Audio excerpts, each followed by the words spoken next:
Hello, I'm Chris Tenzis, writer, director, editor of the short film Big Touch, which is a story about transformation through an unexpected meeting. And that's about as much as I can share because you really got to see it to experience it. Visually, it's stunning, and I don't know what I can say without giving it away too much. But can I ask you this? Was this shot before the pandemic? Yeah, and is often the case in my creative life. It ended up being incredibly prescient. I mean, I for a long time, touch has been an enormous part of the stories that I've been interested in telling. And when we made the film, initially there just wasn't a whole lot of interest, honestly. And then once people were denied their ability to touch one another, then there suddenly started to be a lot of interest. There was an article in the New York Times recently about how we really need about 8 hugs a day in order to maintain our immune system. And it actually does help our body to fight off viruses. This film has nothing to do with viruses, by the way, if you haven't Yeah. seen it yet. But I'm just reinforcing the how there's always been this really important part of our culture that seems to be missing, which is touch. That's how we know that the other person is listening, which of course is what makes this really hard to do these kind of Zoom Q&As, you know. So yeah, anyway, to answer your question, yeah, we did it before the pandemic. I wonder because you mentioned that more interest is happening with your film during the pandemic. It's just maybe people respond to it on an emotional level now because we've been so without a lot of human connection for such a long time. Where did you shoot this? You're in a parking garage. Where was this shot? All in one location? Yeah, yeah, I was in a parking garage in Los Angeles, which is where we're located. How long did it take to shoot? We had 2 days. 2 days. We had to do it in 2 days. Yeah, The lead actress in this, who was really good. yeah. How'd you find her for this? It started by I had seen Gaspar Noé's film Climax at the Egyptian Theater in Los Angeles, and there was a Q&A afterwards, and the lead actress in that had mentioned their choreographer, and I knew that I needed some kind of dance element to be in the film. So, and that was going to be in the Tiny Man character. Mm-hmm. So when we found him, I was trolling his Instagram account, hoping that maybe I could find somebody else who was really good with her body, who was also very, very, very big, to play her part. And then I just went down the Instagram wormhole and found her on Instagram. And I contacted her and pitched her the idea. She didn't have any professional acting experience. And within 30 seconds, she said, "This absolutely describes my experience, so I'm in." So we didn't cast her right away. We still need to meet with her. So we drove her from Long Beach to audition her, and she was actually a lot smaller than than we thought. But what was really remarkable, and what comes across in the film, of course, as well, is the emotion that's in her eyes. Mm-hmm. That was everything to us. We just thought, well, we'll figure out the technicalities of making her look like a giant when we get there, but she had the emotion. So that was the story, and it was just luck all around. We're so blessed that that she was into it, because otherwise the film just wouldn't have been the same. So she's much shorter in person than she is in the film? Well, in life she's not 10 feet tall. No. Yeah. Well, I didn't think she was 10 feet tall, but the way it was photographed, I assumed she was like 5'7", 6", something like that. No, she was small. I mean, we did a lot to make the elevator look smaller and to make it look like her head was brushing against the ceiling of the parking garage. So, I mean, we kind of knew we were going to do that going into it, that whomever we were casting, we would do what we could to amplify their size. So, A lot of apple boxes. yeah, actually, yeah. Um, I want to go back to talking about you for a second. You are from Chicago, I am. Midwest area. Yeah. What motivated you to go to LA?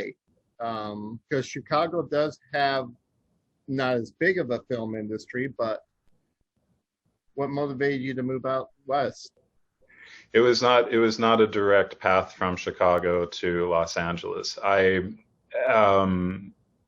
While I was growing up in Chicago, I was involved in a lot of amateur theater productions, and that's sort of what led me on a path doing film. And I was an intern at Kartemquin Films when they were finishing up Hoop Dreams, which was amazing. But I was having a hard time in my early 20s finding any kind of work for somebody with as little experience as I had. So I moved to Portland, Oregon, where there was a really tremendous animation community, which I accidentally fell into because I had auditioned for a film that was being directed by somebody who worked in animation.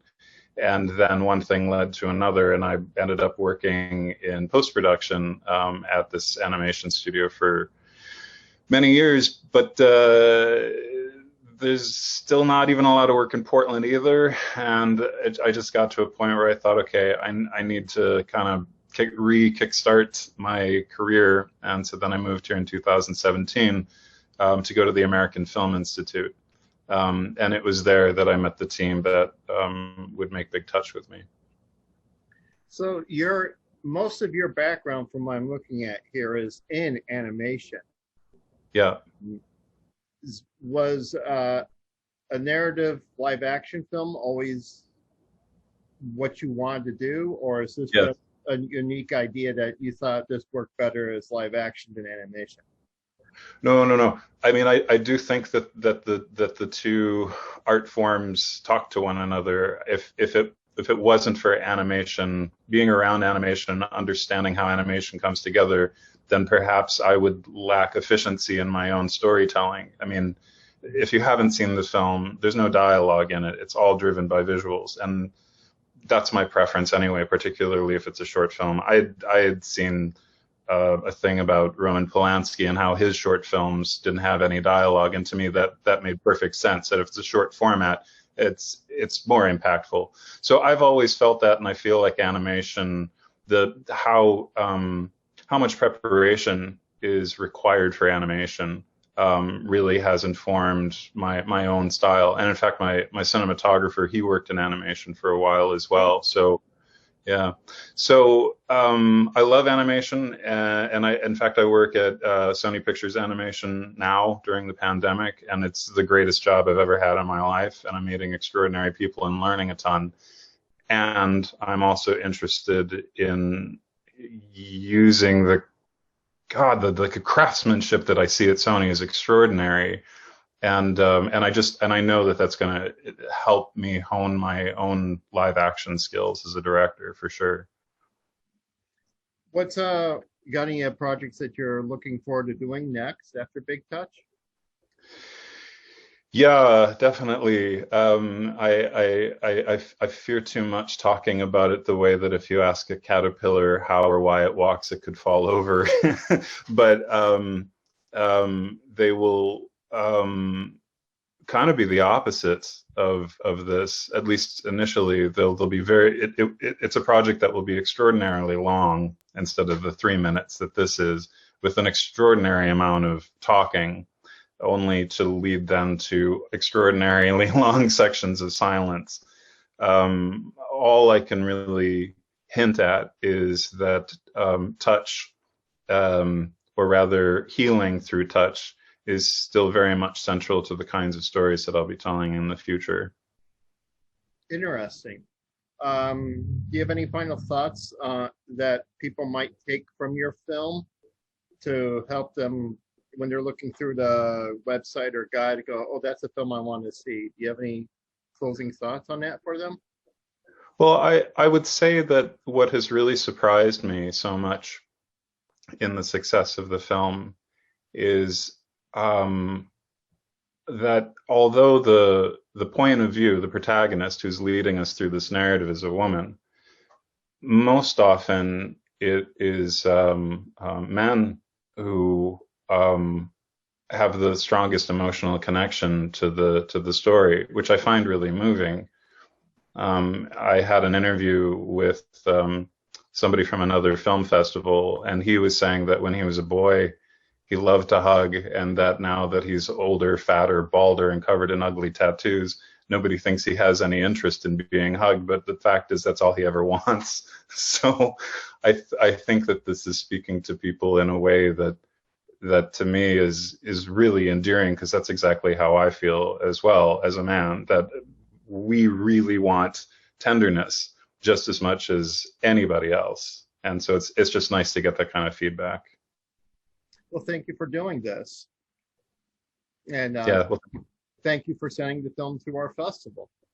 yeah, well, thank you, Ross, and I'm really quite pleased that this film will get to be seen in the Midwest. And if you can send me a case of Old Milwaukee, I'd really appreciate it. I'm dying with this California beer.